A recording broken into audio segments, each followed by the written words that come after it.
Oh my God, I have my notes, but I don't have that. So now I know. I'm really happy to welcome today Chris Kaiser-Bunbury. He's going to give us the what someone does as the March Challenge of the Month talk. And Chris did his PhD at the University of Zurich and has been here now since before COVID, right? With us. 2018. Yes. Quite too fast. Okay, so Chris is a senior lecturer in the Center for Ecology and Conservation. He is a community and conservation restoration ecologist who uses island ecosystem and network theory to address urgent conservation questions. One of the key aims of his work is to quantify the impacts of humans on mutualistic interactions, such as pollinator, plant interactions, and their function. And of course, he uses network analysis to do so. I just want to note that Chris recently won a really prestigious interdisciplinary research project grant on pollinator conservation in semi-urban environment, and probably that's what you're going to be telling us about. So yeah, up to you. Thank you very much, Camille. Hope online everybody can join, can see this. Thank you very much for coming. It's a pleasure to talk in front of you and the audience. Thank you very much for the invitation, Camille. I must admit, I'm sort of venturing into slightly new grounds here. We quite often stay within our realm of research. That's quite sort of comfortable. But with this kind of request that came, I'm suddenly in the ESI. I have to somehow think out of the box. And I think my newest research that I've sort of come to the privilege of doing, and I will talk about this a little bit later, I'm pushed my own sort of boundaries all the time. So this just falls within the remit of that. And I think to take you along on the journey, I would like you to imagine that you're a gardener. You know, you have your own house or a flat, or you have an allotment and you do some gardening. And you can do the gardening either you're sort of a fan of these straight lines and order and symmetry, or you like it more wild and like these sort of cottage gardens, flowering gardens.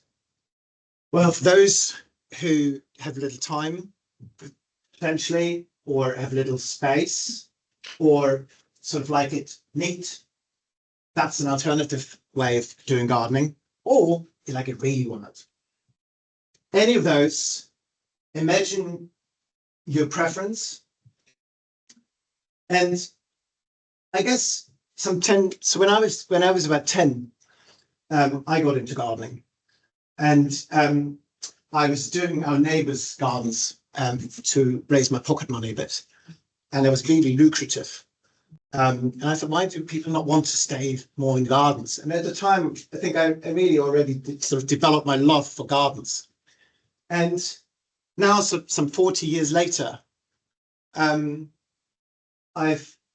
almost done a full circle back, but with a very different view and a very multifaceted view on what gardens actually are and what role they play in our society. And I think they are kind of a piece in the puzzle of connecting people, creating interactions, connectivity, and a sense of agency. And I think there might be a piece of the puzzle of addressing one of these crises that hurl our way, the biodiversity crisis, because it's us gardeners who have maybe space and time to express ourselves through our gardens. But before I get carried away, I would like to take you along sort of on that journey, how I got to that realization and where we are now and how we incorporate that in our research. So this is where I started. I was at the Museum König here in Bonn, where I did my undergrads degree. At the time, that was 6 years degrees. Wasn't that quite cozy? And I liked what they were doing, and I tried to get over my spider phobia at the time. And my mentor and supervisor, Manfred Kramer, he said, "Oh, do you want to go to Kenya and spend sort of 4 months camping in the last remnants of rainforest?" which is Kakamega Forest. Yeah. And I said, yeah, that sounds great. I'll do that. Little did I know. So the question that he posed me and suggested was that I look at pollination of grasses. Now, anyone who knows something about pollination thinks that's a really odd thing to do. Not only that grasses are wind pollinated, but you're also supposed to look at grasses and pollination in rainforest. I love grasses. But I thought that's good, I'll do that. So I went there, I studied only with candlelight. That was data entry back at the time. And it's an amazing piece of forest. And I learned so much about, I guess, all the handicraft of pollination ecologists. It was a very rocky ride. I was on my own with a PhD student at the time, dodging snakes and trying to set something up that was wetter than any Cornish night can produce in the morning. And then it took forever to dry up. And then I was looking at bees coming and collecting pollen of these really quite charismatic grasses. And I thought I would never say that.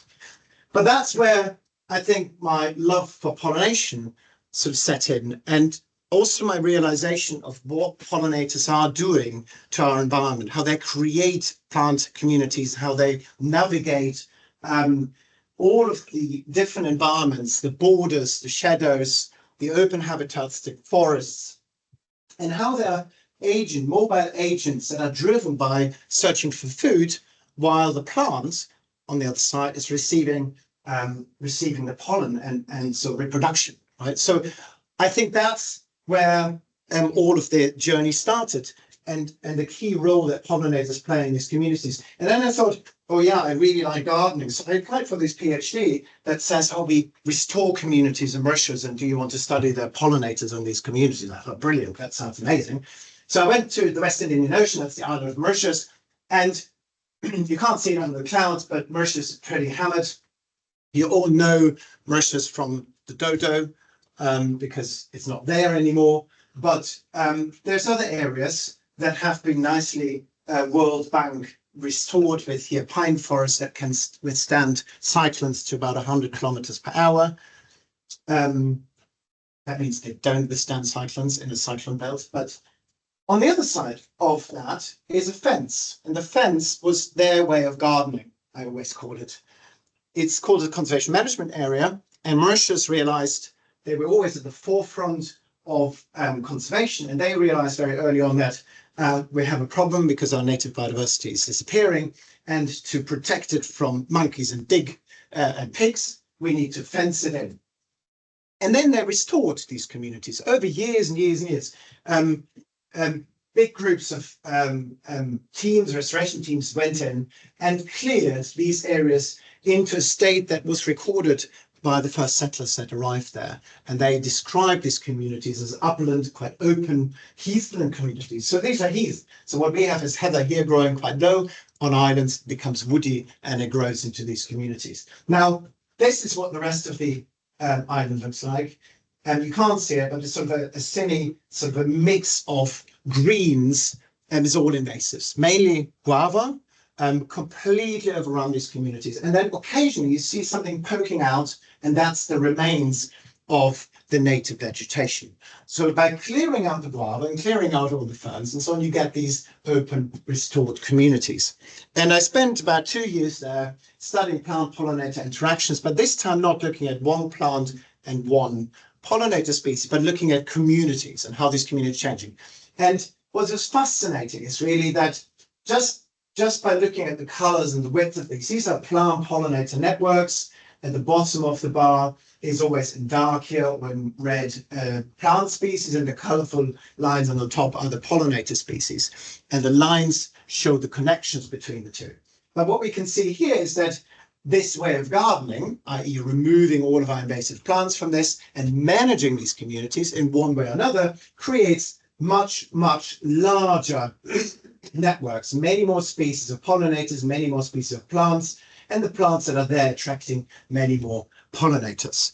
I used the time also to write a couple of books or contribute to a couple of books that describe the native flora in much detail, because It's an extremely high diversity area in Mauritius, and it really showed that these pollinators, which are very generalized on islands, there's not many of them around, are really navigating between all of those plant species extremely well and can distinguish what we can't distinguish in the field because they're all just green leaves. So I learned a lot about how communities respond to our management in these locations.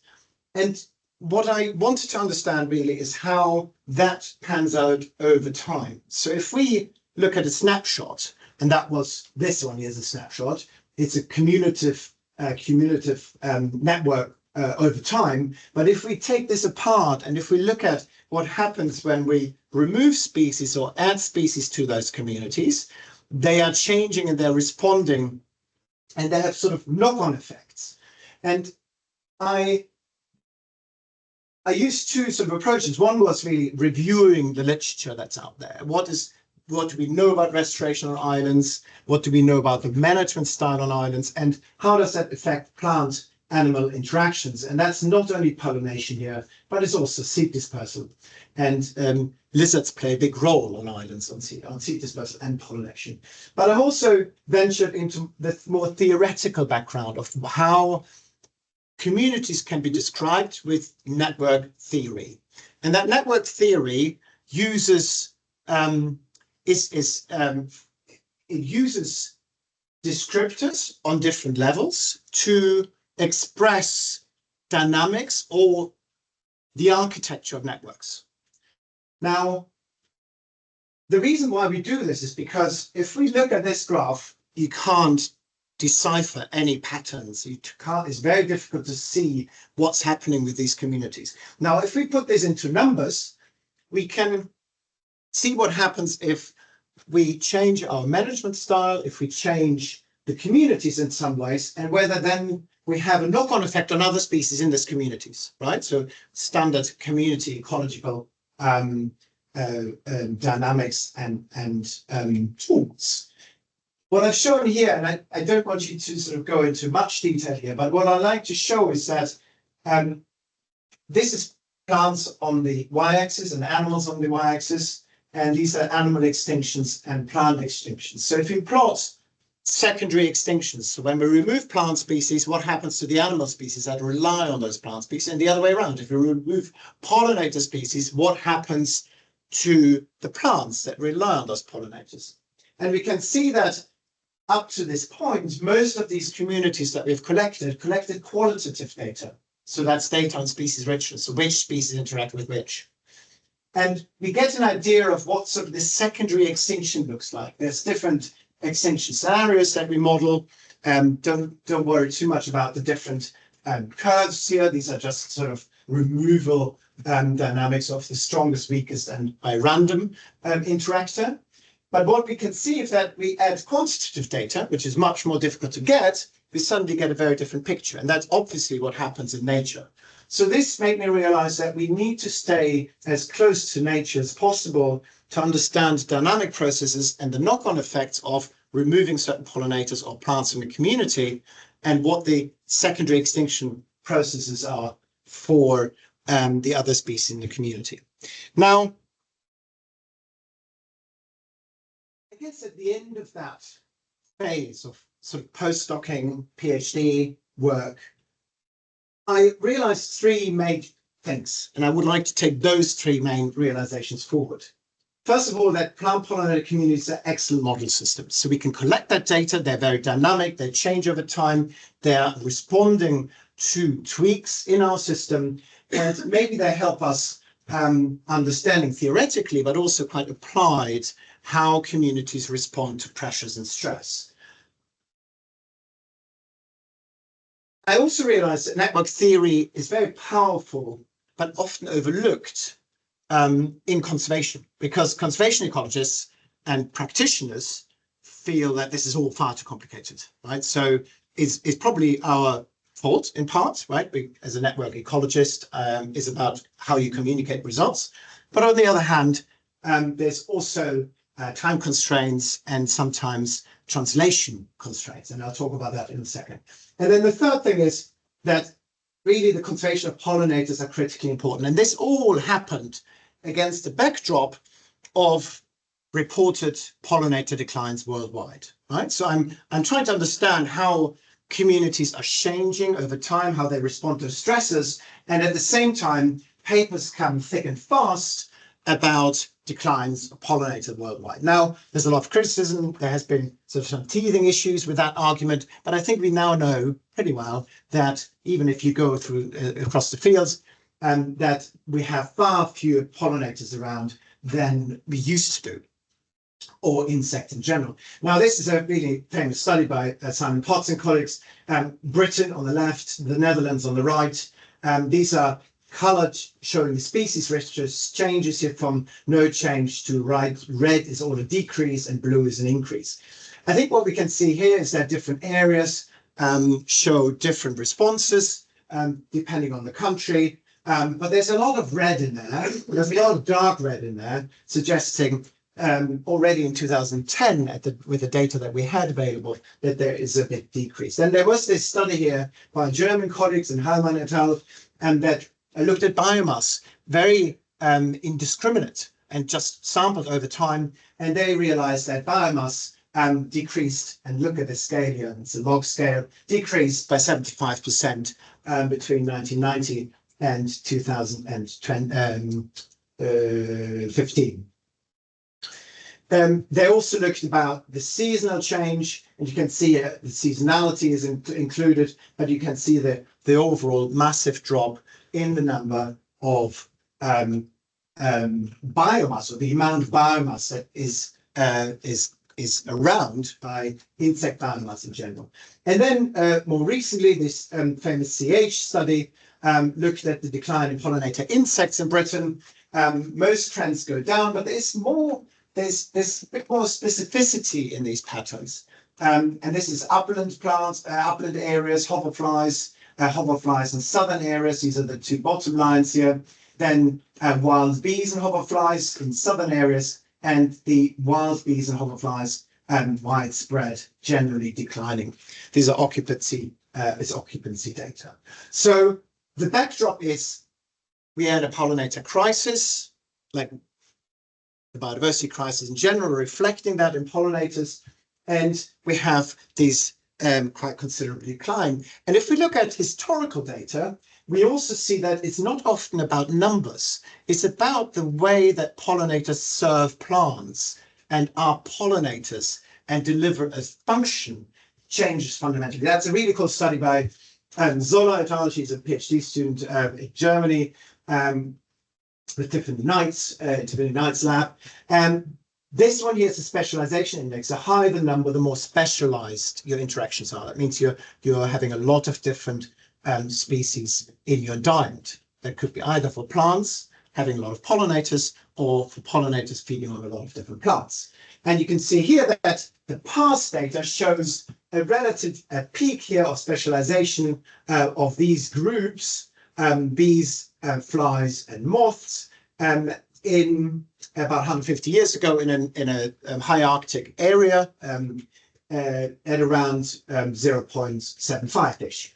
And you can see that there has been a massive drop in the way pollinators engage in specialized interactions, a fundamental shift. And if you look here, this is PSI's, the Pollination Service Index. That means how good a pollinator are they and how important are they as pollinators. And I just want to point out this moth here. So the moths in the past were around a PSI of 1 or close to 1. So for all of the plants that they visited, they were the main pollinators. They were the really important pollinators. And if we look at the present, 150 years later, that's where they are. So suddenly they visit maybe the same plants, maybe there's still the same animals there, maybe in lower numbers, which we know from the other data, but they do something fundamentally different. So the picture that we're getting is really complicated. So it's not only about abundances and species richness changes, but it's the way these interactions are happening over time. Now, to make it more complicated, we add a landscape view to this, right? So it's not about all the animals are in a black box and all the plants are in a black box, but everything moves and changes over space. And this is a really interesting study here because it looks at the complexity and the complexity of a decline of pollinators and the impact on the function. The function is pollination function. And there's lots of different errors here, and I don't want to go through this in much detail, but I think what it points out is that actually, if we look at native pollinators, there's a lot of negative errors coming towards it because we're changing our environment, we're introducing invasive species, they maybe bring pathogens that are new to those species, and therefore the entire ability of that native pollinator to deliver a pollination service is fundamentally different. Now, I've done something a bit similar, but in a slightly different context on islands, where we looked at different threats: climate change, landscape change, and small population, rarity, invasive species, fire. And we looked at different functionalities of seed dispersal and pollination here, and shone light on the connectivity between these factors, all changing and impacting our plant-pollinator interactions. Now, that realization that landscape and community complexity is really linked to the pollinator crisis. How do we tease that apart? And I guess there's an increasing level of anxiety with the more you realize, the more elements are part of the puzzle, the full puzzle, the more difficult it is to really understand and tease apart these dynamics and what are the drivers and the mechanisms.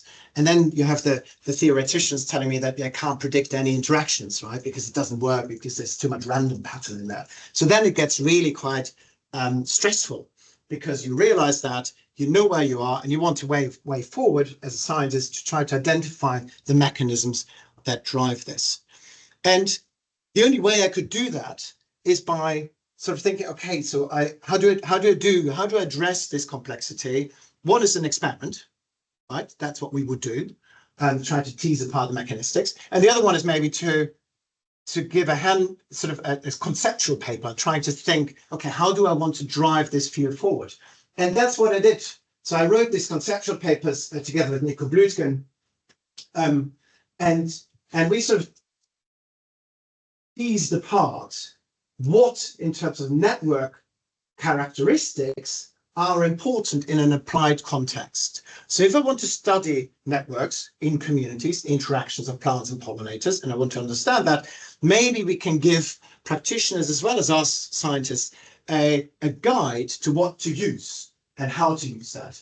And then sort of we proposed, I guess now sort of with 10 years of hindsight or more experience, I think, okay, that was nice, that's good, that's great, but it's really difficult to implement that. Then we proposed how conservation practitioners and network ecologists interact with each other, and maybe where the stumbling blocks are and where the steps forward are sort of that we need to move on from there.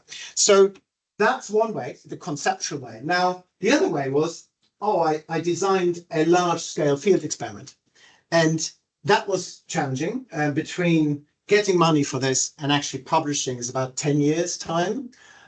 We collected 64 networks across 8 different sites on mountaintops in the island of Seychelles. So I take in Seychelles because it's a very species poor community. It's also nice to live, but it's also a species poor community, and you actually get the handle on that complexity that's there. Because if you go back into Kakamega Forest, I wouldn't even know where to start. And then we removed all invasive plants, and that's where we're back at gardening, of half of these plots. So these are about hectare each.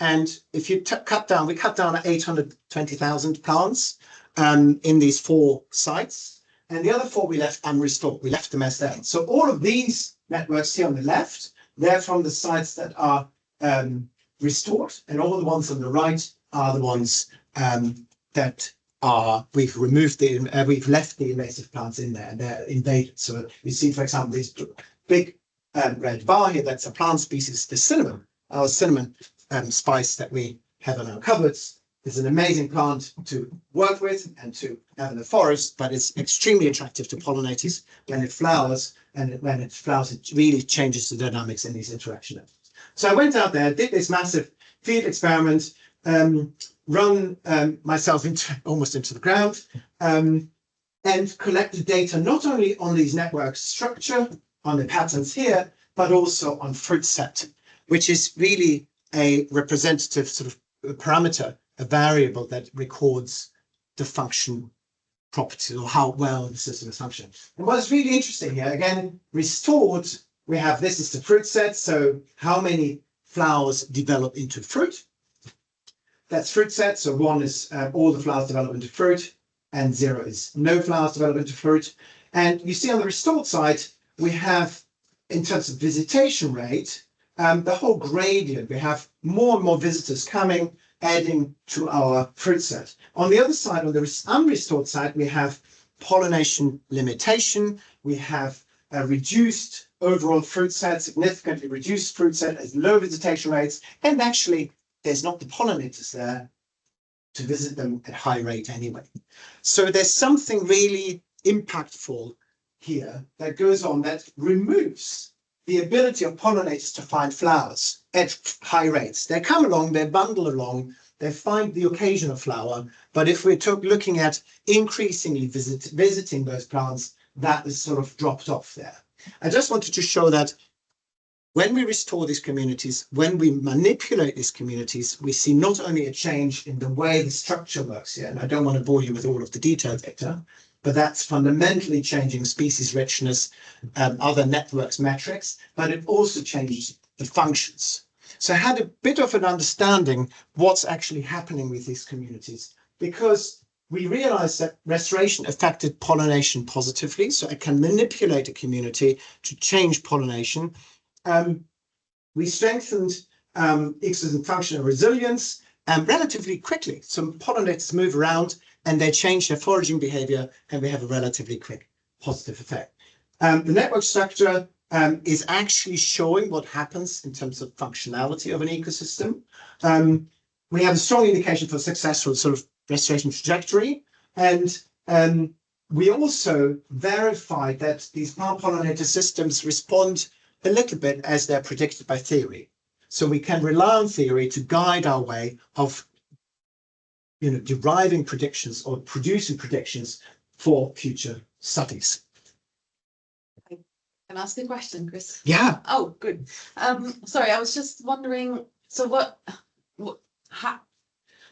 is your aim? Like, how do you know that what you're restoring it to, how do you attach value to that? Does that make sense? So what is better than what is now, but how do you decide that? But I just wonder if there's a certain arbitrariness in, because maybe 500 years ago it was different. Maybe that's an ideal state. Like, so Yeah, so we're not getting a by modifying and removing invasive species, for example, as one start, we're never getting it back to the original state. but how do you know what the original state? We don't know. Okay. We don't know. There's very little data. The really interesting studies are these historical data studies. There's more and more coming out now, so we have a bit of an understanding of what used to be there. At the moment here, I don't even know which pollinators were there, because there's no record from earlier, sort of before, in this islands context, before colonization. What we can try to do is look at what the changes are and whether we have an improvement in terms of functionality or species richness that are supported, or pollinators that are supported. But we don't know if the new state is anywhere close to the original state. We don't know that. There's other areas in restoration ecology that have a better idea, but in our systems, we don't know that. So we're using proxies to describe the success of our restoration intervention. And then I was just wondering, oh, sorry. No, how much do you want to, should we keep? I think I'm happy to, are you heading off? No. No. No, then I'll answer these questions maybe in a minute. Yeah, because the last step is, that's quite theoretical. A lot of work, a lot of time goes into these collection of this data, right? Now, how do we actually make network ecology, if I'm convinced that that is really useful for practitioners, how do I make it useful for them? because it's nice if I go around and tell everyone you should use interaction networks. It records what you're doing, it monitors your effect, and you can use it to guide your management.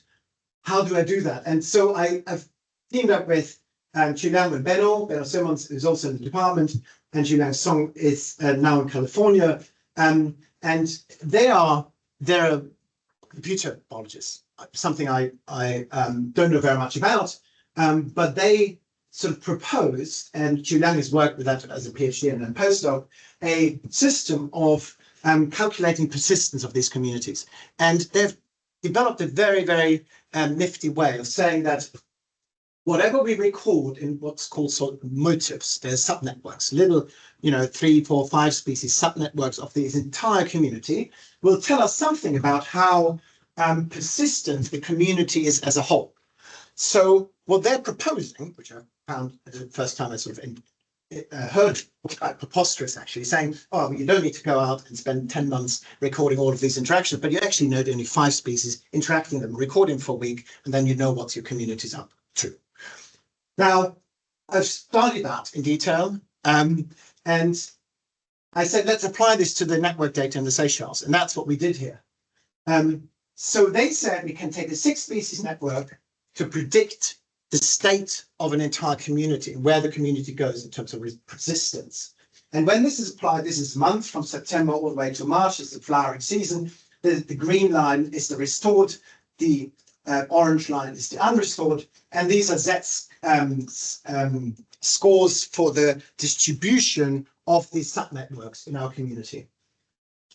And if we look at them, and this is sort of the start of the rainy season and the end of the rainy season, that's monitoring the whole network. So this is the predicted persistence patterns of the whole network. And you can see there's this bump of really strong persistence in our restored communities when environmental perturbation is high, because the rainy season throws a lot of spanners in the works. And when there is a lot of pressure on this system, the unrestored sites dip and the restored sites flourish.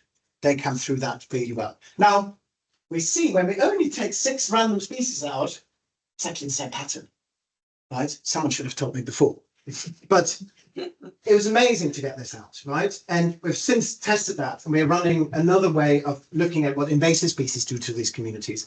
And it's remarkable how that modeling approach, Bayesian modeling approach, is delivering that prediction about persistence just based on these small snapshots and the way they're distributed within your community.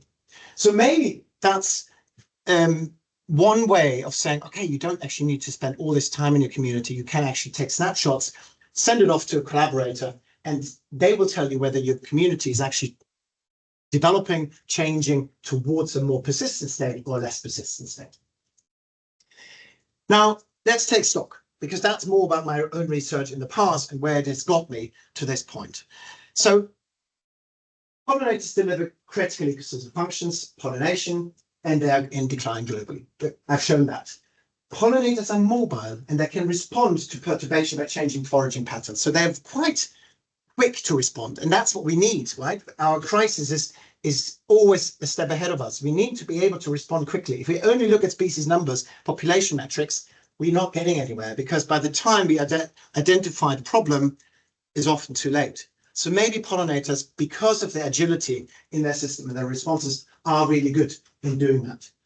I think networks are really well placed to monitor and respond to these changes. If we look at plant pollinator communities, and vegetation restoration and the management can strongly affect pollinator diversity and pollination. So that's how far I got. And then I started here and I thought, oh, I look at the Cornish landscape, and which is this one here, a view across the lizard. And I look at the more recent data, and the numbers are really not in favor of thinking, things to change, picking up again. We still see a biomass decline of arthropods, an abundance and a species number decline over the years. But we know that strong dispersers, the animals that can fly longer distances, and weak dispersers that fly shorter distances, are different. And you can see that here, right? If you're a really good disperser, you can fly along all of these distances and you might feel like, okay, there's a bit of glyphosate on the field, I can dodge that. But other than that, I will find areas to forage in. While if you're a weak disperser, if you're locally restricted, you're really in trouble, because in a landscape like this, and this is a good landscape, right? I could have also shown you pictures from further up country where the fields are much larger and there's no Cornish hedges to separate them, then we're really in a massive decline here for this matter. So we have a landscape effect. And if you look at the landscape, I think that these night pictures, the satellite images, show really where the problem lies, right? If you look at that, where's there any space for nature? Right, if that's at night, showing, I mean, there's very little in the Netherlands and in Belgium, but Britain, yeah, we have to go all the way up to Scotland, I guess, and the north of England. But if you're anywhere in England, here down here, sorry, it's really difficult to find. So you have to, and there's more and more evidence there, get to appreciate the space we have close to home, right, for nature restoration. And that brings me to this, because about 600 or 520,000 hectares are residential gardens in Britain. And they're all managed, they're all created for whatever purpose and outlook and function. And that's about 30% of all urban area. So there's a huge opportunity if we can manage that, if we can restore those in a way that we know how to do it, that changes the communities to support pollinators as my topic, then maybe there's something in there. And a lot of studies have picked up on that. There's many, many papers come out. I just highlighted here with the red box. These are the numbers of studies about gardens and pollinators in gardens. And that's brilliant. And there's so much work that's gone, especially in the UK, into this.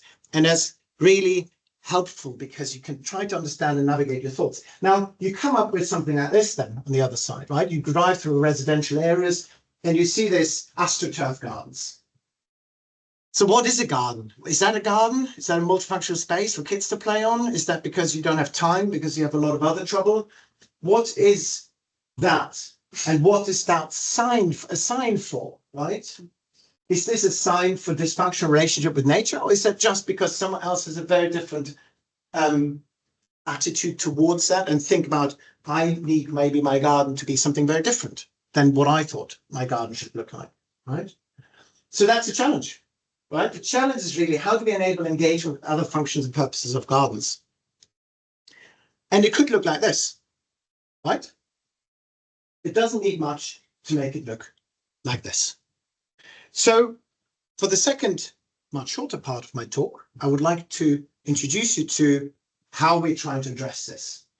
And in the past, I've always thought, oh, if I talk to conservation practitioners and give them evidence, they will believe me. They will listen to me.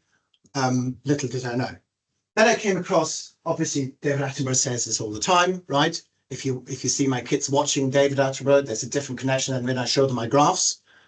But also, if you read papers on this, right, it is out there.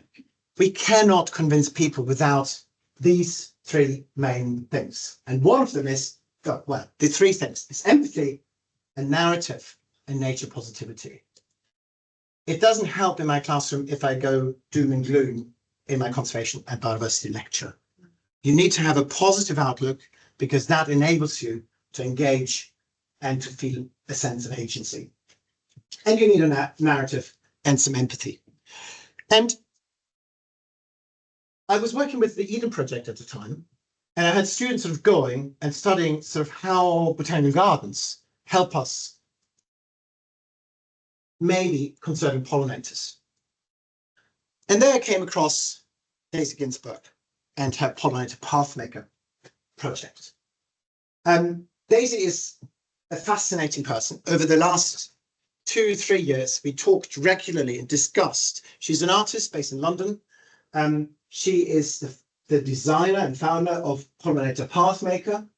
And the Eden Project was the first commissioning site, or commissioned this with external funding, and displayed, I don't know if many of you have been there over the last 3 years, a massive plot on the upper hills to Pollinator Pathmaker. And what it does is that it uses an algorithm which has inbuilt foraging patterns, patterns of arrangements of flowers, vision of pollinators, and chooses a planting design that is based on optimizing the number of pollinator species in this community. So it's effectively, you go on an online tool, which is a link showing you in a second, and you can design your own gardens.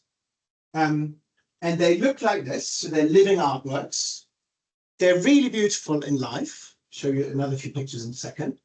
And they also supposedly be really good for pollinators because all of the maths has gone into that. This is the online tool. Go and work it out. It's brilliant. You can design your own garden for your own house. It's all for free. It gives you digital printings. It gives you 3D illustrations, planting plan, pollinator vision, seasonality, all of those things you can see, you can modify, and you can design your own garden, optimized for pollinators. And Daisy has painted all of those plants painstakingly and then digitized them and made them move and be quite interactive when you go on the web page. And you see that, you see there's also a temporal element. There's not only a spatial element that is taken into account, but also how these communities change over time, because it's an artwork. It's not only aesthetically pleasing to us, but this one is designed for pollinators. And there's 3 commissions out there at the moment. While the Eden Project is back up and running, the Serpentine was out there for 2 years in London. And probably the most colourful at the moment and the most alive is the one in front of the Natural History Museum in Berlin. And this is what they look like. So that was the Serpentine one here in London, and this is the one in Berlin. And this one here is when they're currently planted. So 3 sites is great. There's a claim saying these are great for pollinators, but we have some limitations here, as you all know. If I like experimental setups, we need some spatial replication rather than only time for space substitution, which we have done with our students at the Eden Project over the last 3 years. And these results are really impressive, but they're very basic, they're pilot studies, right? So we needed to set this up as a proper experimental setup. We needed to replace the time for space substitution. We needed to understand sort of the transformative power, because it's really about my question earlier. The challenge was to engage with people that manage gardens, right? It's not only us going in there, managing, changing it, but it's to get the people. So we need to know the transformative power of the artwork, changing the visitors that come and look at your gardens, where the British like their open garden days. So you want to impress all of those, but you also want to really engage the gardeners in that. And then we need a conservation narrative. So what I came up with, and this is my view, so I haven't run this by the artists or the people, the social scientists, but I've sort of come up with, because I'm thinking about mutualists all the time, there must be a depiction that shows that mutualist interaction of bringing these different puzzles of the beast together. And I called it the mutualistic triangle. Now, they all have positive effects on each other. And I'm trying to, in a very few words, try to show what I mean by that positive impact. So the artwork has a positive mode through their communication. It's a communication tool with gardeners or the general public, with the people. And on the other hand, the artwork, which is Pollinator Pathmaker, has a planting design that's designed for pollinators. So that's really good for ecologists or conservation people. And at the same time, the gardener has a positive effect by engaging with the artwork. It reflects critically on what's done there. Why do we have to plant it that way? Because that's really not what I would do aesthetically that I've learned in my horticultural course. And there is a massive sense of empowerment and action because I can do something in my garden and can change it. So that's really good for us as conservation ecologists. And I reach out to the gardeners and say, hey, do you want to be citizen scientists? And engaging you through that tool. And at the same time, I can try to provide evidence for this environmental createch kind of wave that rolls across us. Creative technology to help our society, right? So we're all feeding each other. And beautifully, these three terms, empathy, narrative, and nature positively, fit in there. And they fit really nicely because they allow us to make these connections and relate with each other. Now, Daisy was on board. We talked about this for 2 years. I was obviously really quite keen. I loved the idea. Now we needed to find the people that can work with gardens. And Daisy has worked in the past with Jane Calvert. She's a professor for social sciences in Edinburgh. And she is a brilliant mind. And the first meeting went so well, we engaged and talked ever since about the social component, what the gardens are doing. And then we thought there is much more to that. We need someone who thinks about gardens, because I asked earlier, what is a garden, right?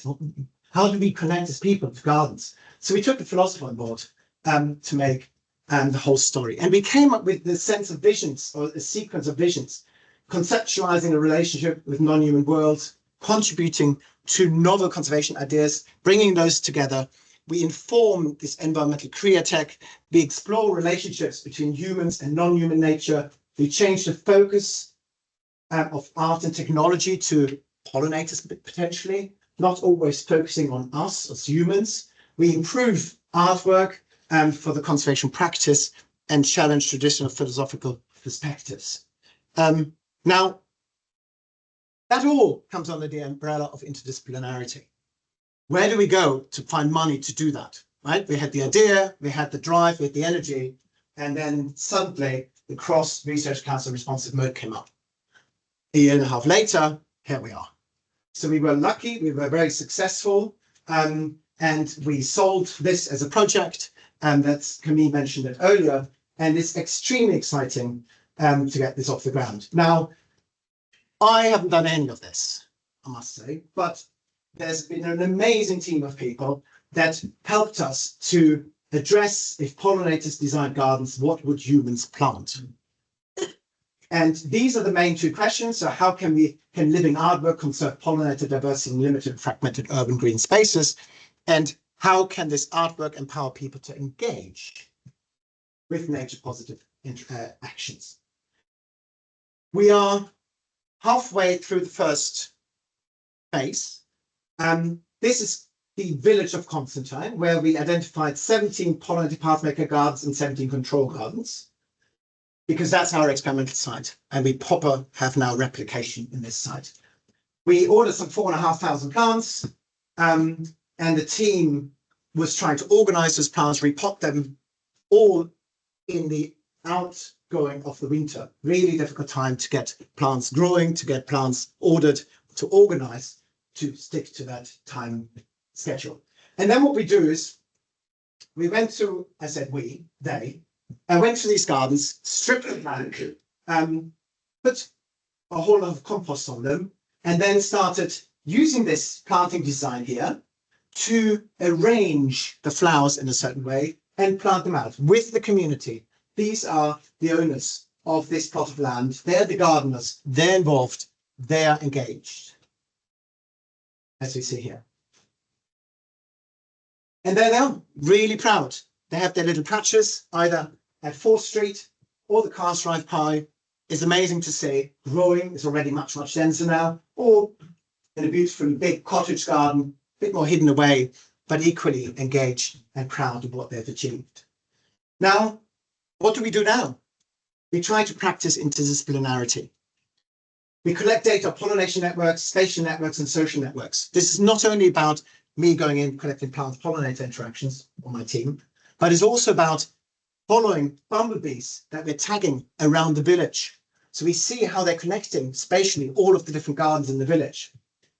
We have the citizen scientists, stroke gardeners, engaging with each other, exchanging ideas, becoming involved in group and individual consultations that are part of the social science element. And then we hope that all of these social science and ecological data is connected with an electronic data collection software that brings these things together to help us think, right?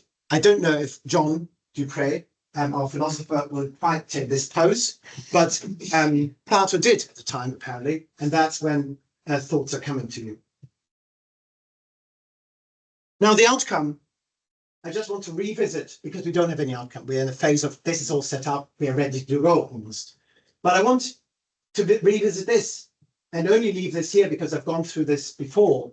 These are our visions. And I think we have a really, really good chance to address all of these visions. These are short terms. We have a longer description for those. But I think we can do that because we're having those empathy, narrative, and nature positivity inbuilt. And because we're paying attention to those elements, we as conservation ecologists, that's my role, the social scientist, the artist, and the philosopher all have a benefit and see how things are connected. And that's really quite remarkable. Now, to finish, I believe that if we want to address these biodiversity crises, we have to somehow get the interdisciplinarity right. And here we have artists that are inspiring people to get engaged, that are changing people because they can see that, because maybe that's a different mode of communication than you coming up there and showing data and showing graphs. But at the end of the day, I don't mind how we get to pollinator conservation. I'm happy to not present any more graphs. I'm happy to let that done by, an artist. But I think for the sake of achieving this outcome, we need to think broader beyond our own realms of the disciplines. By research in the previous years, many collaborators, many funding bodies, the Seychelles government was heavily involved, and then the pollinator pathmaker bringing all of this island understanding of conservation now into Constantine. I would like to mention Colin and Annie Skelly, the horticulturists who help us drawing and putting all of this in action, fundamental roles, and then obviously the team here. If you want to follow the progress, we're really launching a big social media campaign. We have a photographer, we've seen that, Nick Whitworth, and he's making a film about this project so that we can keep telling the story to as many as possible. Thank you very much.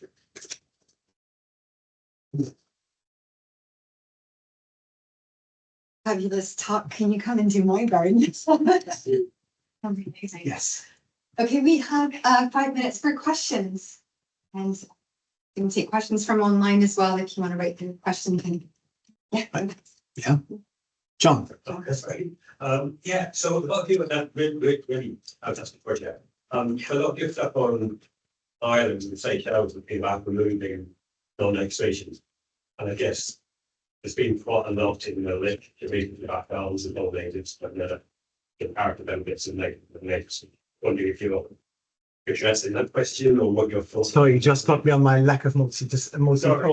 I was doing the tech here. Can you just add the Seychelles? I've heard, yeah. And then removing species. Yes. Yeah. Yeah. Yeah.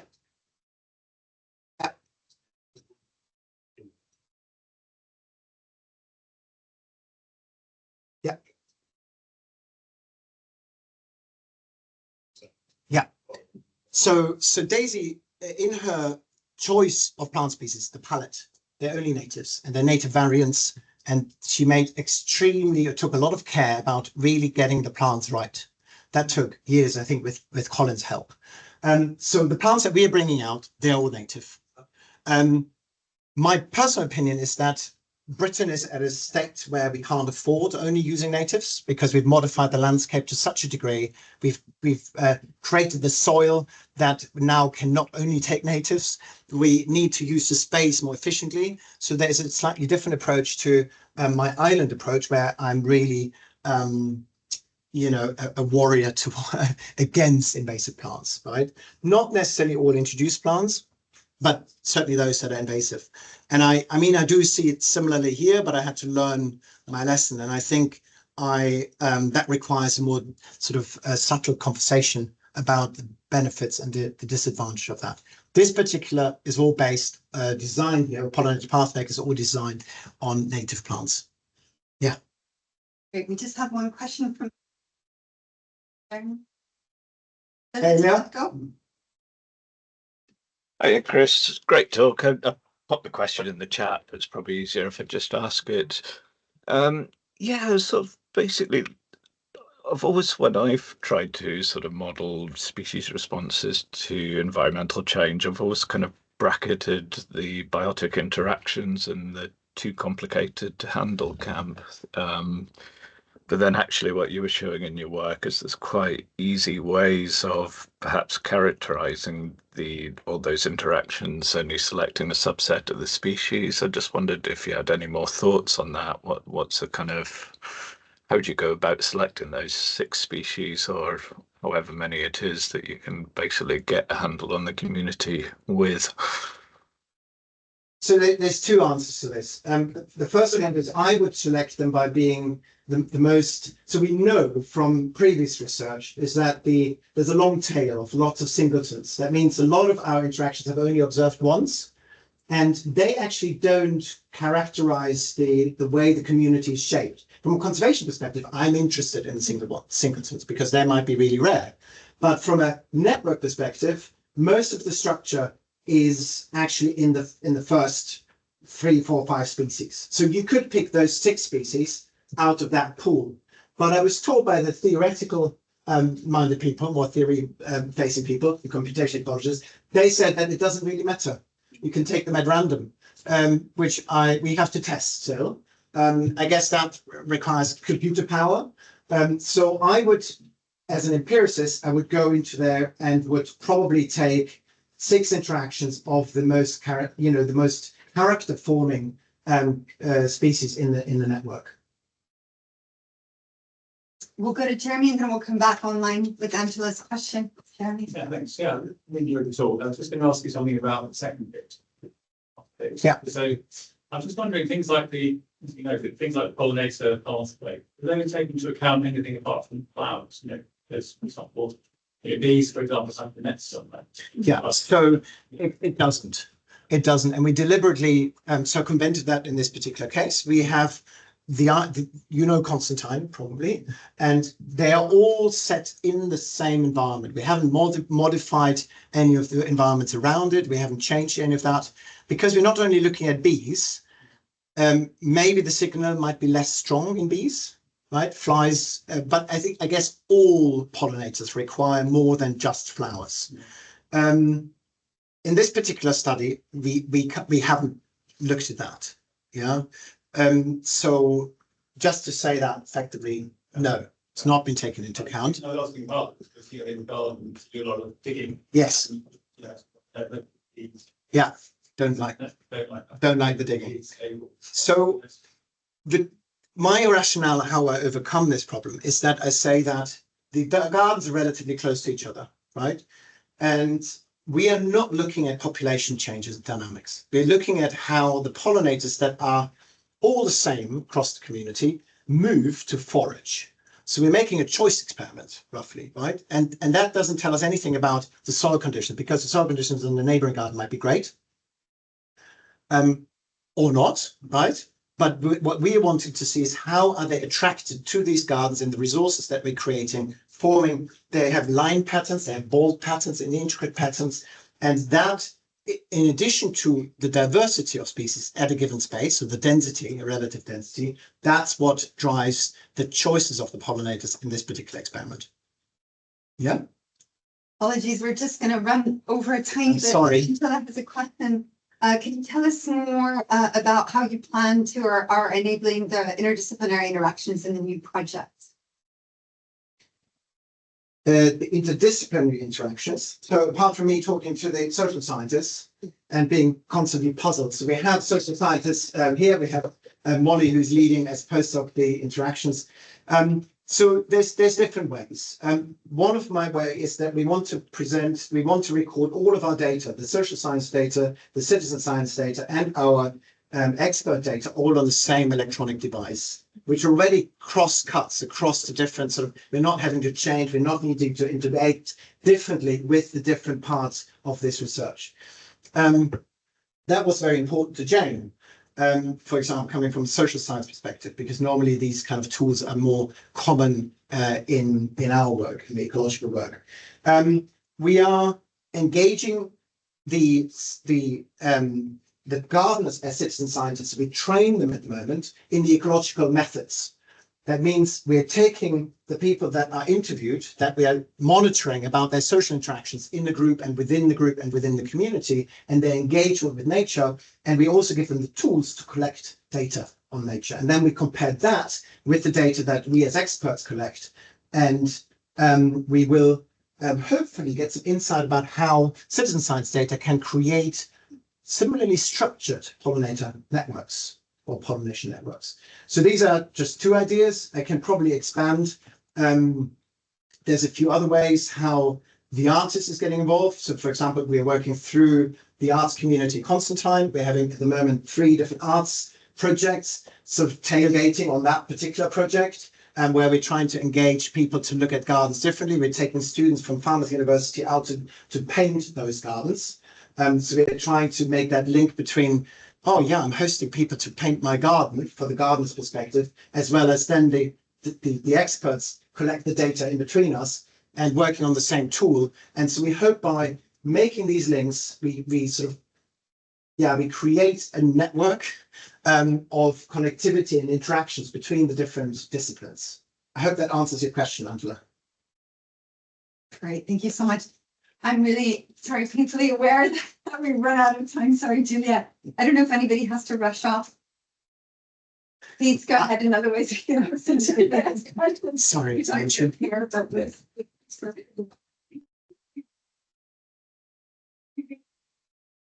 Okay.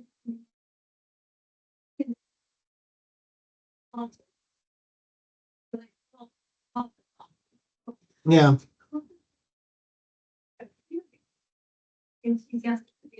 Yeah. Then there's all the control. Oh no, I mean, Ruth's best person. So she went from door to door and later said, oh, we have a patch here in the village. There's no plot here, right? So we need to go there and ask them.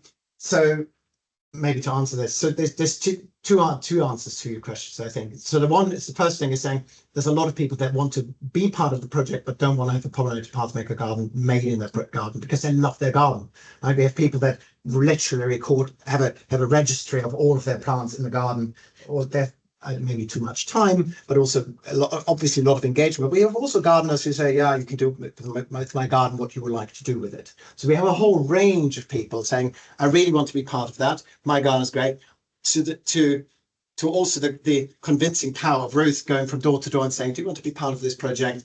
You know, we're a community, and we only need to come in to record your garden, and you can get engaged if you want to, which I think is important because we have a range of standard gardens, but that's what people do with their garden. Some of them don't care very much, use it to park their car, and others are really into gardening. So yeah.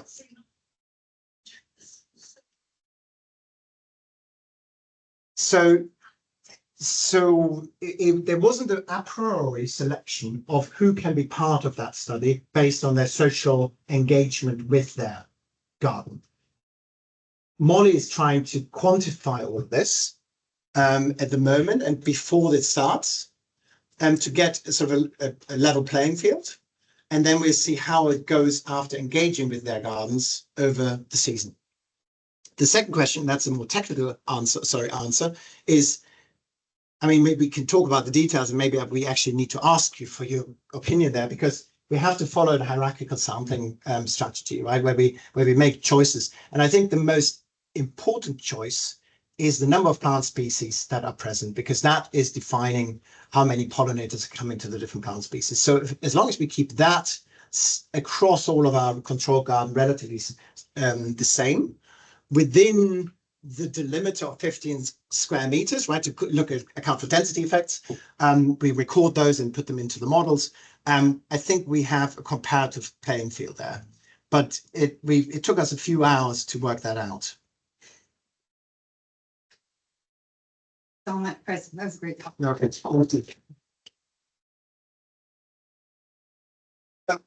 Coming